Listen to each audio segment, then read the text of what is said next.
The funeral flowers were still fresh when my husband destroyed my life.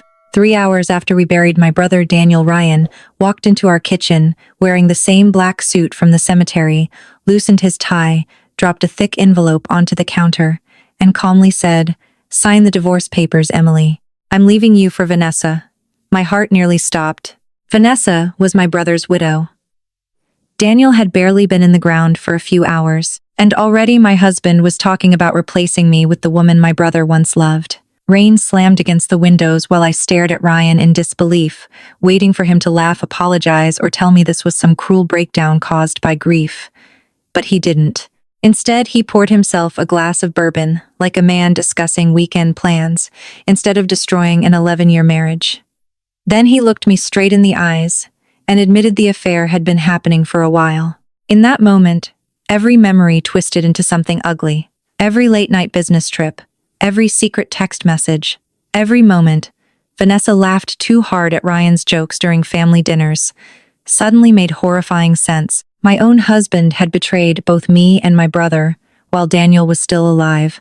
I felt sick, but Ryan wasn't finished. He leaned against the counter with cold confidence and told me I was never built for the life he wanted. Not angry, not emotional, just cruelly honest, like he had rehearsed the speech 100 times before saying it. Then he pushed the papers closer and demanded I sign immediately so they could move on together without complications. Most people probably expected me to scream or collapse in tears. Honestly, part of me wanted to. But then I remembered something important. A voicemail Daniel had left me before he died. I still hadn't listened to it. My brother almost never called unexpectedly, and suddenly that unopened message felt heavy in my pocket. Ryan watched me carefully, expecting heartbreak. Instead, I picked up the pen with shaking fingers and signed every page without arguing. For the first time all night, he looked surprised. He thought I would beg him to stay. He thought I would fight for a man who had already buried our marriage long before my brother's funeral. He had no idea what was coming. 40 minutes later, Ryan walked out of the house, carrying a suitcase, leaving me alone in silence with the sound of rain hitting the roof. The moment his car disappeared down the street, I finally pressed play on Daniel's voicemail. My brother's tired voice filled the room. "Emmy, if you're hearing this, something probably happened before I got the chance to explain things myself." My entire body froze. Then Daniel said the sentence that changed everything. "Don't trust anyone until Richard Lawson reads the will." At that moment, I realized my brother knew far more before his death than anyone imagined, and somewhere deep inside me, grief slowly transformed into something colder, something patient. Ryan thought he had already won. He thought he was walking away with a richer woman, a better future, and my brother's empire. But greedy people make dangerous mistakes when they believe nobody sees the truth. And Ryan Miller was about to learn that betrayal always comes with a price.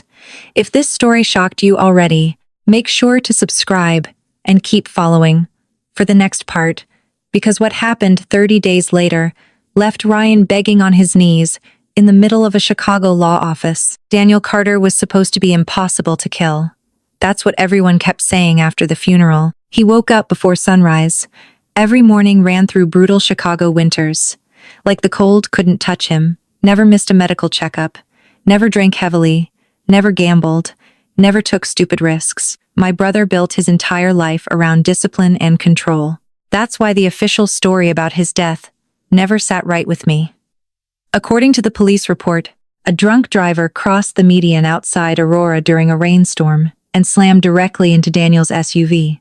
Instant impact, instant death, tragic accident. Case closed.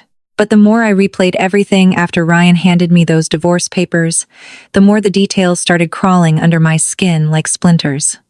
Especially after I finally listened to Daniel's voicemail again. Don't trust anyone until Richard Lawson reads the will.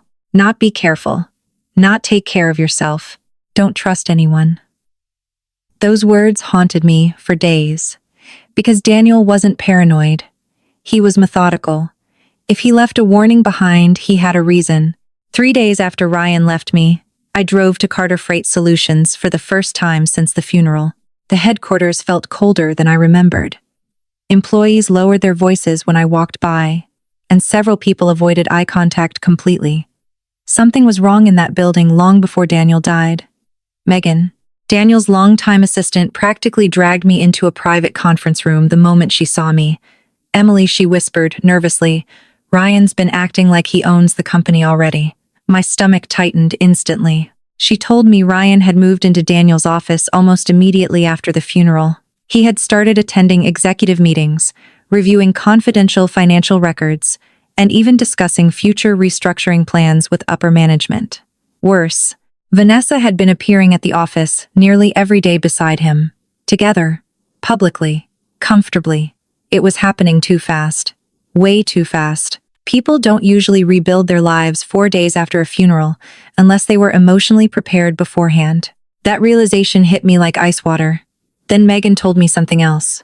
2 weeks before Daniel died, he had secretly asked the accounting department to perform an internal audit. My pulse stopped. An audit, I asked quietly. Megan nodded. He looked stressed, Emily. I've never seen him like that before.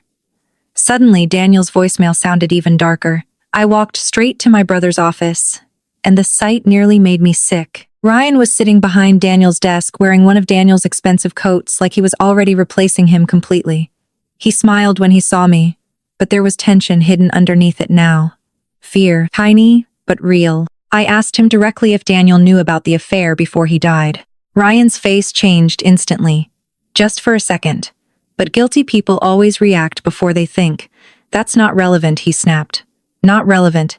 He didn't deny it. Before I could push further, Richard Lawson arrived unexpectedly. Daniel's attorney carried a thick leather briefcase and looked unusually serious. The moment Ryan left the room, Richard lowered his voice and told me something that changed everything. Your brother made major changes to his estate before his death, he said carefully, and he instructed me not to discuss them until 30 days passed. 30 days. Why wait unless Daniel expected people to reveal themselves first? Richard hesitated before answering, because Daniel believed greed makes people careless. That sentence echoed in my head all night. Suddenly, every piece started connecting together. Ryan's affair, Vanessa's behavior, the rushed divorce papers, the desperate obsession with Daniel's company, the hidden audit. My brother knew something before he died. Maybe not about the crash itself, but definitely about the people closest to him. And for the first time since the funeral, I stopped feeling like a victim. Instead, I started paying attention. Because somewhere beneath all the lies, a terrifying truth was waiting to surface. And Ryan still believed he was winning. If you're already hooked on this story, make sure to subscribe and stay with me for the next part. Because the reading of Daniel's will destroyed Ryan and Vanessa in ways they never saw coming. 4 days after my brother's funeral, my husband posted a photo kissing my dead brother's widow. That was the moment I realized grief hadn't destroyed Ryan Miller's conscience. He never had one to begin with. The picture appeared on Facebook just after midnight.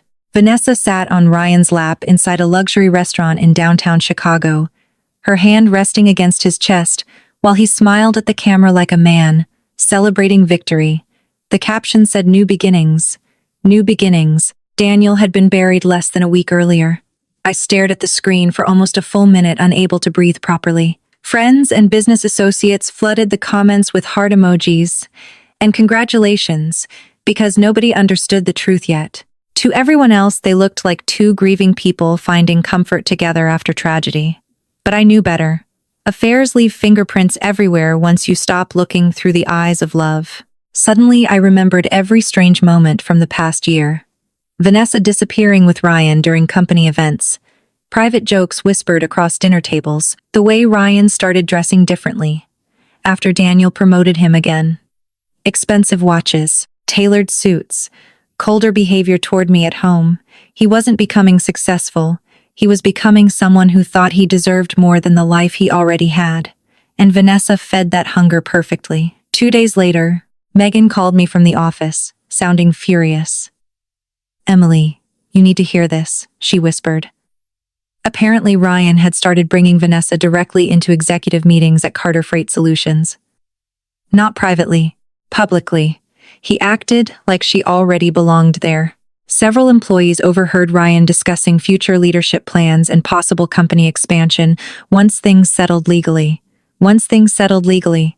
The arrogance nearly made me sick. Daniel's body wasn't even cold before Ryan started imagining himself as the next king of the company.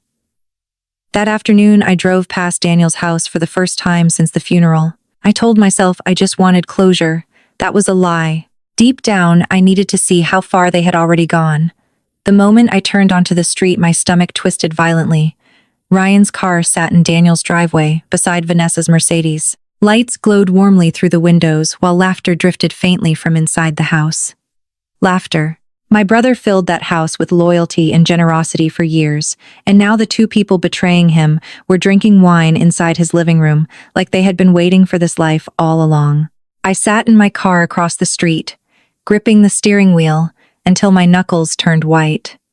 Then something happened that shattered whatever illusion I still had left. Ryan walked past the front window, wearing Daniel's navy cashmere coat. My brother's favorite coat. The one he bought during a business trip to Milan. I actually felt tears burn my eyes because that coat symbolized everything. Daniel was disciplined, generous, respected. Ryan didn't just want my brother's company or money. He wanted to become him. But the terrifying part was this: Ryan genuinely believed he deserved it. That night, I finally understood something about greed. Greedy people don't think they're stealing. They convince themselves they're simply claiming the life they should have had all along. Ryan believed years of standing beside Daniel somehow entitled him to Daniel's success. He mistook proximity for ownership. Meanwhile, Vanessa mistook comfort for love.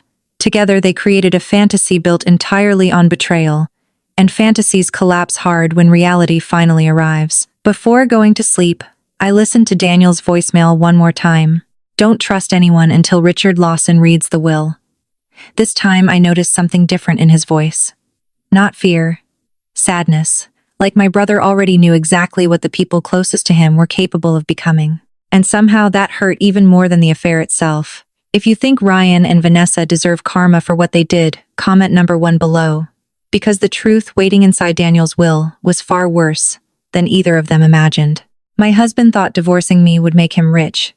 What Ryan Miller didn't realize was that the divorce papers he forced me to sign were actually the beginning of his destruction. The moment Richard Lawson mentioned Daniel's revised will, every strange detail from the past month suddenly started aligning inside my head, like pieces of a hidden puzzle. Ryan wasn't just having an affair with my brother's widow. He was racing towards something. The rushed divorce, the sudden move into Daniel's office, the expensive dinners with Vanessa, the obsession with company leadership. None of it was about love. It was about ownership.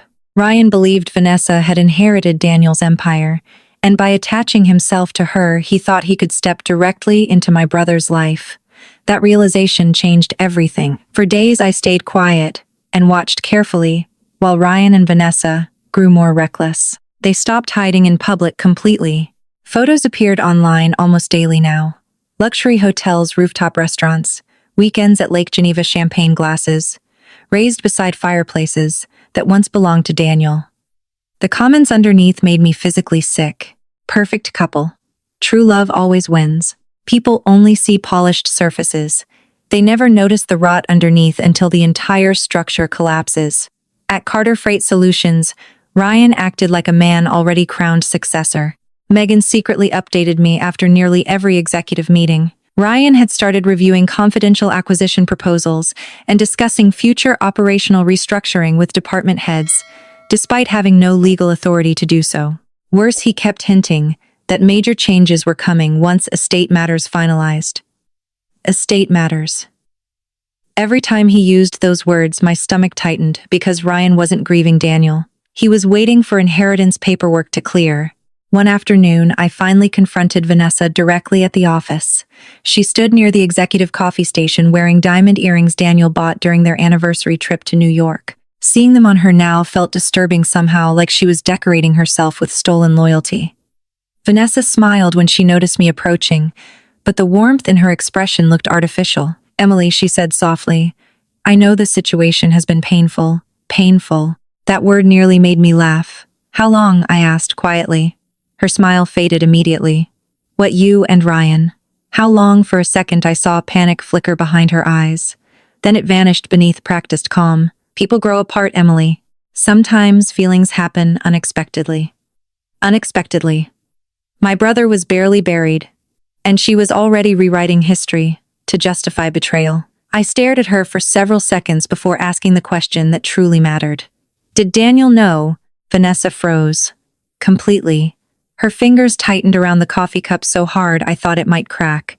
That silence told me more than any confession ever could. Daniel knew something before he died. Maybe not every detail, but enough to frighten them both. Later that evening, Richard Lawson finally called me again. His voice sounded unusually serious. "Emily," he said carefully, "there's something you need to understand before the will reading." I sat upright immediately. "What is it?" Richard paused briefly. "Your brother believed certain individuals around him were motivated primarily by greed. Certain individuals. He didn't need to say their names. Daniel spent months restructuring legal protections around the company and estate." Richard continued. "He was extremely thorough." My pulse quickened. "Did he know about Ryan and Vanessa?" Another silence. Lawyers answered dangerous questions carefully. "Your brother became concerned about misplaced loyalty," Richard finally said. Misplaced loyalty. That was Daniel's polite way of describing betrayal. After the call ended, I sat alone in my dark kitchen, thinking about the last conversation I ever had with my brother. Daniel looked exhausted that night, tired in a way I didn't fully understand at the time. Before leaving, he hugged me longer than usual and quietly said, "You deserve better people around you, Emmy." Back then, I thought he was talking about Ryan's emotional distance. Now I realized something horrifying. Daniel wasn't warning me about a failing marriage. He was trying to protect me from the people closest to us before everything exploded. And somewhere deep down, Ryan still believed his plan was working perfectly. He had no idea my brother already saw through him before he died. He had no idea the trap Daniel built was already closing around him, slowly, legally, and completely. The morning of Daniel Carter's will reading felt less like a legal meeting and more like the beginning of a public execution. Reporters crowded outside Lawson and Green before sunrise, cameras flashing beneath the gray Chicago sky, while whispers spread through the business district about Daniel's massive estate. Carter Freight Solutions had quietly become one of the most successful logistics companies in the Midwest, and everybody wanted to know who would control the empire after Daniel's death. But nobody inside that building understood the truth waiting behind those conference room doors. Especially not Ryan Miller. When I arrived, Ryan and Vanessa were already there, looking painfully confident. Ryan stood near the windows wearing a charcoal suit Daniel once helped him buy for a corporate fundraiser. Vanessa sat elegantly beside the table in a fitted black dress with diamond earrings, catching the light every time she moved her head. Together they looked like people preparing to inherit a kingdom. The arrogance almost fascinated me now.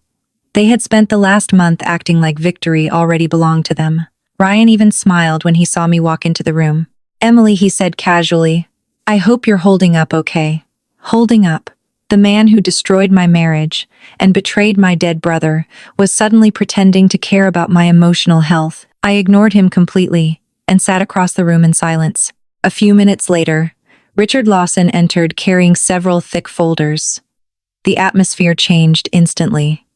Richard wasn't emotional by nature, but even he looked colder than usual that morning. He greeted me first before giving Ryan and Vanessa a brief professional nod. Then he sat at the head of the table and adjusted his glasses carefully. "Daniel Carter amended his estate documents 12 days before his death," Richard announced calmly. Ryan leaned back comfortably in his chair like a man expecting good news. Vanessa folded her hands together, eyes shining with restrained excitement. Richard continued speaking in that same measured tone lawyers use when they already know chaos is coming. "The estate includes Carter Freight Solutions investment accounts, multiple real estate holdings, charitable trusts, and executive ownership shares." I noticed Ryan glance toward Vanessa with satisfaction. They really believed everything was already theirs. Then Richard delivered the sentence that destroyed them both. Under the revised terms of Daniel Carter's will, the sole controlling beneficiary of the estate is Emily Carter. Silence crashed into the room so hard it almost felt physical. Ryan blinked rapidly like his brain refused to process the words. Vanessa's face drained of color immediately. I simply stared at Richard, unable to breathe for a second. Ryan laughed suddenly, but the sound came out thin and nervous. "Wait," he said quickly. "That's impossible." Richard calmly slid legal documents across the table. "The filings are fully verified under Illinois law. Ryan grabbed the papers aggressively and scanned them faster and faster, while panic slowly replaced confidence across his face. "No," he whispered. "No, Daniel wouldn't do this." But he had. Every company share, every executive authority, every major asset. Daniel left everything to me. Vanessa turned toward Ryan so slowly, it almost looked mechanical. "You told me the company was practically ours already," she whispered coldly. Ryan looked completely lost now. For the first time since the funeral, he no longer resembled a confident executive climbing toward success. He looked terrified. Then Richard opened another folder. "There is also a recorded statement from Daniel Carter," he said. My pulse exploded instantly. A television screen flickered on at the far end of the conference room, and suddenly Daniel appeared alive on the monitor wearing a navy sweater behind his office desk. For one horrible second, grief punched the air from my lungs. Daniel looked exhausted in the video but focused, calm, prepared. "If you're watching this," he began quietly, "then Richard was right, and things became ugly after I died." Ryan went pale immediately. Then Daniel looked directly into the camera and delivered the sentence that shattered everything. "Ryan, I know you've been stealing from the company." Vanessa covered her mouth in shock. Ryan stood up so violently, his chair nearly crashed backward. But Daniel wasn't finished. "And I know about Vanessa." The room froze completely. My brother knew. He knew all of it before he died. The affair, the greed, the betrayal, every disgusting secret they thought they buried with him. And suddenly, Ryan realized the terrifying truth: Daniel hadn't left him out of the will accidentally. He had removed him intentionally, completely, legally, permanently. Ryan Miller lost everything in less than 10 minutes. One moment he sat inside that Chicago law office, believing he was about to inherit a fortune beside Vanessa. The next moment, my dead brother exposed him as a thief, a liar, and a fraud in front of everyone who mattered. I will never forget the expression on Ryan's face after Daniel's recorded message ended. Pure terror, not sadness, not guilt, terror. Because for the first time since the funeral, Ryan finally understood that Daniel had seen through him long before the car crash. My brother hadn't died trusting him. He died protecting everything from him. The silence inside the conference room became unbearable after the video stopped. Vanessa slowly lowered her trembling hand from her mouth and turned toward Ryan like she no longer recognized the man beside her. "You told me none of this existed," she whispered coldly. Ryan looked completely cornered, now breathing fast, sweat forming along his forehead, despite the freezing air conditioning. "Vanessa, listen to me." "No," she snapped sharply. "You said Daniel trusted you." That sentence hit harder than shouting because it exposed the truth underneath their relationship. Vanessa never loved Ryan for who he was. She loved the future she thought he could give her. And now that future was collapsing in real time. Ryan tried desperately to recover control of the room. He stood abruptly, pointing toward Richard Lawson with shaking hands. "This is manipulation," he shouted. "Daniel was confused before he died. Emily probably pressured him into changing the will." I almost laughed at the desperation in his voice. Richard didn't even blink. "Every amendment was legally witnessed and verified," he replied calmly. "Your accusations mean nothing." Ryan's breathing became heavier. Panic was replacing arrogance second by second now. Then Richard opened another file and delivered the final blow. "There is also the matter of your divorce agreement." Ryan froze instantly. Richard adjusted his glasses carefully before continuing. "During your expedited divorce filing, you voluntarily signed a complete marital asset waiver, relinquishing all future claims connected to Emily Carter's holdings." I watched realization crash into Ryan like another car accident. He had rushed me through the divorce because he believed I was worthless. He thought Vanessa inherited Daniel's fortune, and by leaving me quickly, he could move directly into a richer life. Instead, he had legally cut himself off from the very empire he spent months trying to steal. "No," he whispered weakly. "No, that can't be right." Richard calmly slid another document across the table. "It is entirely correct." Vanessa stared at Ryan with open disgust now. The confidence that once filled the room around them had completely disappeared, replaced by humiliation and fear. Then, something almost pathetic happened. Ryan turned toward me. "Emily," he said quietly, voice cracking. Please, you know I made mistakes. Mistakes. He called betrayal, greed, theft, and adultery mistakes. I looked at him for a long moment before answering calmly. No, Ryan. Those were choices. That destroyed him more than anger ever could. Security representatives from Carter Freight Solutions entered the room shortly afterward, carrying paperwork and collection envelopes. They removed Ryan's executive credentials, company laptop, access building permissions, and financial authorizations one by one with brutal professionalism. No screaming, no dramatic fight, just consequences.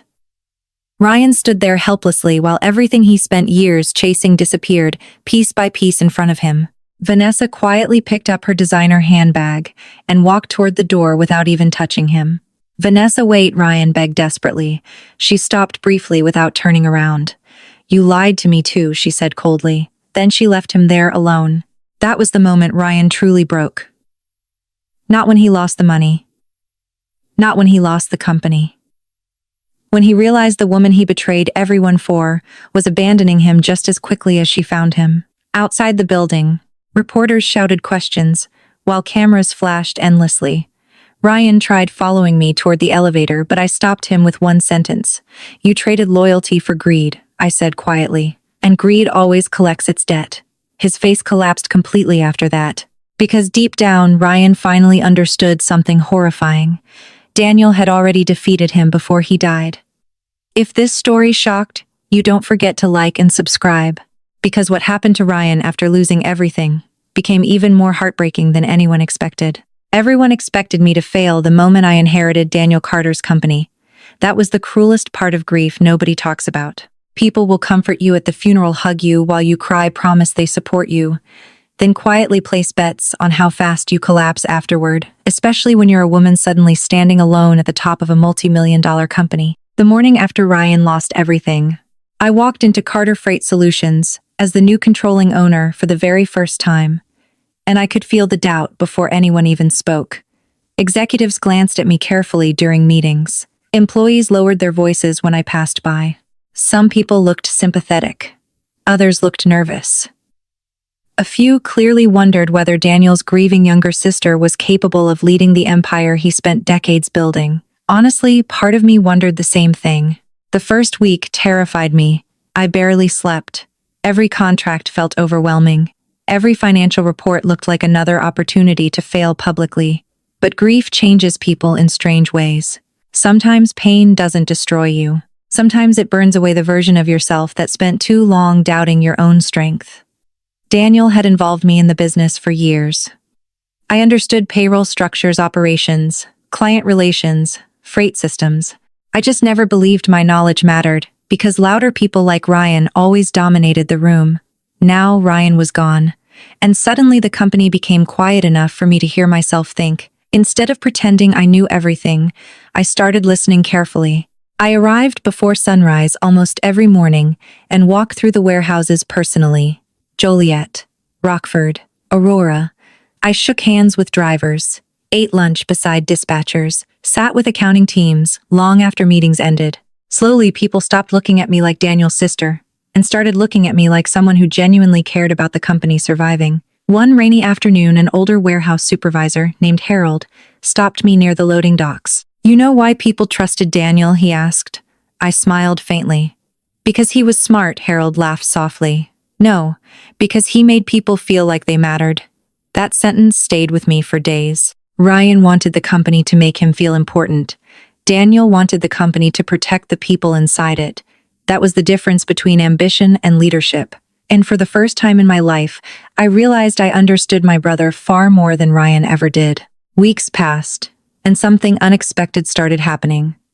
Employees began coming directly to me with ideas Ryan used to ignore. Drivers shared efficiency solutions. Managers suggested operational improvements. One mechanic even told me Daniel used to secretly help employees cover hospital bills during difficult years. I sat in my office that night, staring at the Chicago skyline, while understanding something painful. Ryan saw Carter Freight Solutions as a machine for power. Daniel saw it as responsibility. And now somehow, that responsibility belonged to me. The biggest moment came during my first executive board meeting as acting CEO. Several investors questioned whether I could handle long-term expansion after Daniel's death. One man politely suggested bringing in stronger outside leadership. Translation: someone they considered safer than me. For a second, the old version of myself almost returned. The insecure woman Ryan constantly made feel small. Then I remembered Daniel's final words to me. "You deserve better people around you, Emmy." So instead of shrinking, I stood up calmly and presented a restructuring proposal Daniel and I discussed months earlier. Regional expansion, driver retention incentives, new logistics technology integration. By the end of the meeting, nobody interrupted anymore. They listened, really listened. And when the board unanimously approved the plan, I realized something life-changing. Confidence doesn't appear magically. It grows the moment fear stops controlling your decisions. That evening, I stood alone inside Daniel's old office, watching sunlight disappear across the city. For the first time since the funeral, I didn't feel broken anymore. I felt stronger. Not because Ryan lost everything, because losing him forced me to finally see my own value clearly. If you believe Emily deserved this comeback after everything she survived, comment number 2 below, because Ryan still has no idea how powerful the woman he betrayed is becoming. The first time Ryan Miller came back to my house, after losing everything, he looked like a completely different man. Gone were the expensive tailored suits, the polished confidence, the arrogant smile he wore, while betraying me with my dead brother's widow. The man standing outside my front door that rainy evening looked exhausted, pale, and terrified. Karma had finally caught up with him faster than anyone expected. I saw him through the living room window before he knocked. Rain soaked through his wrinkled gray jacket, while cold wind whipped across the porch lights. For a moment, I considered pretending I wasn't home. After everything he did, he deserved silence. But curiosity is powerful when someone who once destroyed you suddenly returns looking broken. So I opened the door halfway and stared at him quietly. Ryan's eyes filled with relief the second he saw me. "Emily," he whispered, voice already shaking, "please. Can we talk?" I didn't answer immediately. Instead, I noticed how different he looked now. Stress had hollowed out his face. The confidence that once made him seem larger than life had completely disappeared. This wasn't the ambitious man who walked out on me after Daniel's funeral, believing he was stepping into a richer future. This was a man realizing too late that greed had burned his entire life to the ground. "What do you want?" I finally asked coldly. Ryan swallowed hard before speaking. "I lost everything." The irony almost made me laugh. He said those words like they were some shocking tragedy, instead of the direct result of his own choices. "You made choices," I replied calmly. Rain hammered the roof while silence stretched between us. Then Ryan suddenly started crying. Real tears this time. Not manipulation, not performance, just complete emotional collapse. "I was stupid," he whispered. I stared at him carefully because for the first time in years, Ryan actually sounded honest. "I thought success would fix everything," he admitted weakly. "I thought money would finally make me enough." That sentence stayed with me because suddenly I understood something terrifying about Ryan. Underneath the arrogance, underneath the greed, he had always been deeply insecure. Daniel's success obsessed him because Ryan believed wealth could erase feelings of failure and insignificance. But no amount of money can repair someone who hates themselves privately. "I loved you," Ryan said desperately, stepping closer toward the door. I looked at him for a long moment before answering honestly. "I think part of you did." That hurt him more than anger ever could. Ryan covered his face with trembling hands while rainwater dripped from his sleeves onto the porch floor. "Please, Emily," he begged. "Please give me another chance." Another chance. The word sounded almost absurd after everything that happened. He cheated with my brother's wife. He abandoned me immediately after Daniel's funeral. He tried stealing my brother's company. He called me weak and unworthy. And now suddenly he wanted forgiveness because his fantasy life collapsed. For a brief second, I almost pitied him. That frightened me more than hatred, because compassion becomes dangerous when directed toward people who mistake mercy for permission. I stepped slightly closer and lowered my voice. "Ryan," I said quietly, "you didn't lose your life because of one mistake. You lost it because every time you had to choose between loyalty and selfishness, you chose yourself." He broke completely after hearing that. His knees nearly gave out beneath him, and for several seconds, he couldn't even speak through the tears. Then, something happened I never expected. Ryan's eyes drifted past me, into the living room, and landed on the framed photograph above the fireplace. Daniel standing between us, during Christmas years earlier, smiling proudly like he truly believed we were family forever. Ryan stared at that photo silently, and I watched the exact moment the full weight of his betrayal finally crushed him. Not the money, not the company, Daniel. He betrayed the one man who trusted him completely. I handed him the umbrella near the doorway and opened the door slightly wider. Go home, Ryan. His face collapsed at those words because deep down he already understood something horrifying. He no longer had one. If this emotional moment hit you hard, don't forget to like and subscribe, because Ryan's downfall is far from over, and Emily's strength is only beginning to rise. The cruelest part of betrayal isn't losing the people you loved. It's realizing they were never the people you believed they were in the first place. 3 months after Ryan Miller begged on my front porch in the rain, his entire life had completely collapsed. The criminal investigation into Carter Freight Solutions quietly expanded after Daniel's hidden audit exposed missing money across multiple accounts. Not millions. Ryan wasn't smart enough for that. Just enough stolen funds to make himself feel powerful, while believing nobody would ever notice. But Daniel noticed. He noticed everything. And now every secret Ryan buried was rising back to the surface one by one. Chicago's business world turned on him fast. Invitations disappeared. Former colleagues stopped answering calls. Executives who once praised him publicly suddenly acted like they barely remembered his name. That's the ugly truth about status. Most people don't respect power itself. They respect proximity to success. The moment success disappears, so does loyalty. Vanessa vanished even faster.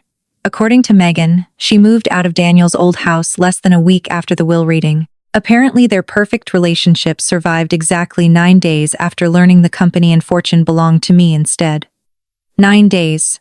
That was the grand romance Ryan destroyed his marriage for. The irony almost felt poetic.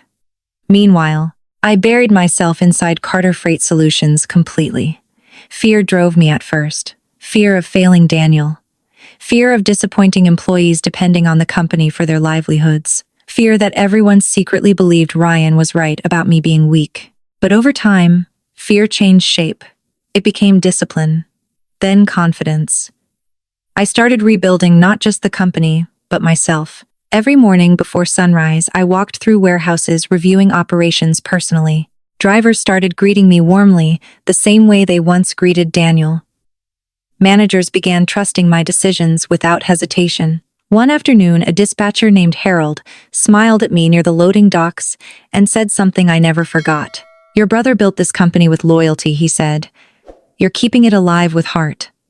That nearly made me cry because for the first time since Daniel died, I stopped feeling like I was surviving his absence. I started feeling worthy of his trust. Then one evening, in late autumn, Richard Lawson called unexpectedly. "There's something you should know," he said carefully. My stomach tightened instantly. "What happened?" Richard paused briefly. "Ryan accepted a settlement agreement this morning." I closed my eyes slowly. So it was finally over. No prison, no dramatic courtroom ending. Daniel would have preferred it that way. My brother believed consequences should teach people, not simply destroy them. "Where is he now?" I asked quietly. "Indiana," Richard replied. "Small trucking supplier. Different name.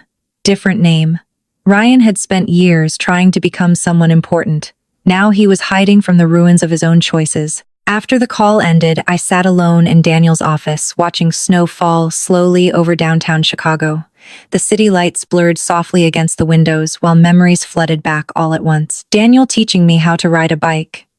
Daniel helping Ryan get promoted. Daniel believing loyalty mattered more than ambition. And suddenly I realized something life-changing. Ryan losing everything was never the real ending of this story. The real ending was me finally understanding my own strength without needing someone else's approval to see it. Weeks later, I visited Daniel's grave alone, carrying white lilies through fresh winter snow. I stood there quietly for a long time, before finally whispering, "You were right about all of them." Cold wind moved through the cemetery trees while tears burned my eyes. "But you were wrong about one thing," I said softly. You thought I needed protecting. For the first time in my life, I truly didn't. Because losing the wrong people sometimes saves you from losing yourself forever. If this journey touched your heart, don't forget to like and subscribe. Because sometimes the strongest revenge isn't destroying the people who betrayed you. It's becoming someone their betrayal can never break again. 1 year after my husband destroyed our marriage for my dead brother's widow, I stood in front of 2,000 employees and realized something unbelievable. Ryan Miller had never ruined my life.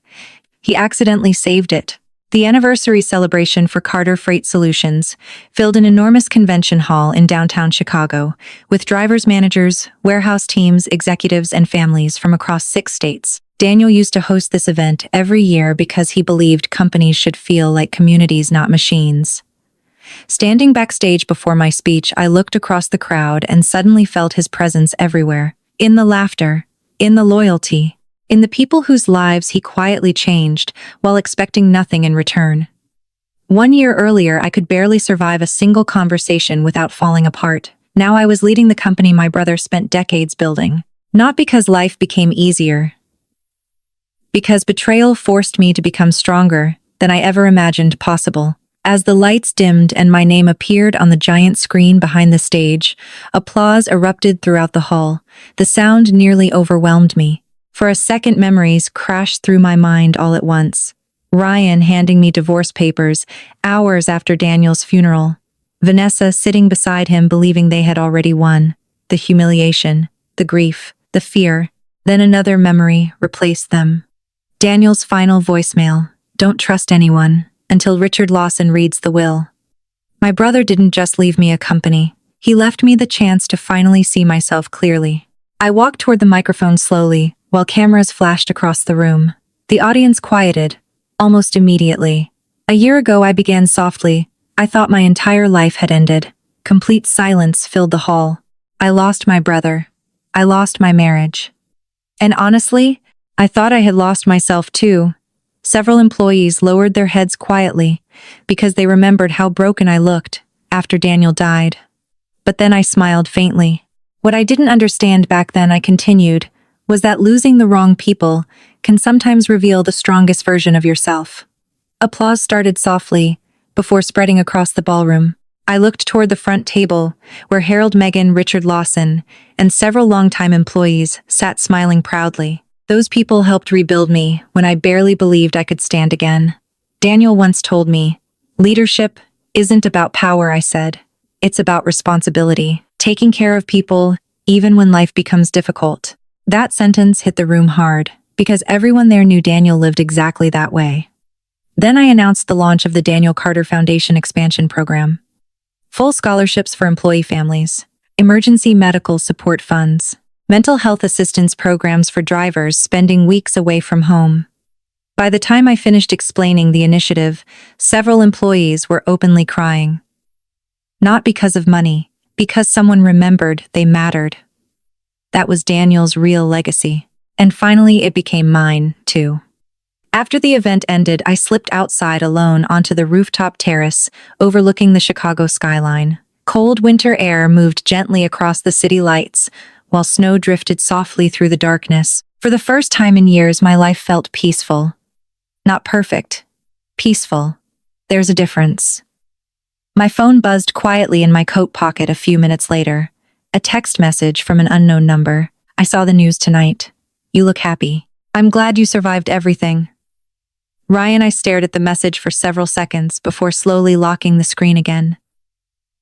No anger, no sadness, nothing, because Ryan no longer occupied space inside my heart anymore. He had become a lesson instead of a wound. I looked back across the glowing city and smiled quietly to myself. Revenge never healed me. Growth did. Daniel once told me fear passes faster than regret. Standing there above Chicago 1 year later, I finally understood exactly what he meant. If this story touched your heart, don't forget to like and subscribe, because sometimes the most beautiful endings are born from the most painful betrayals.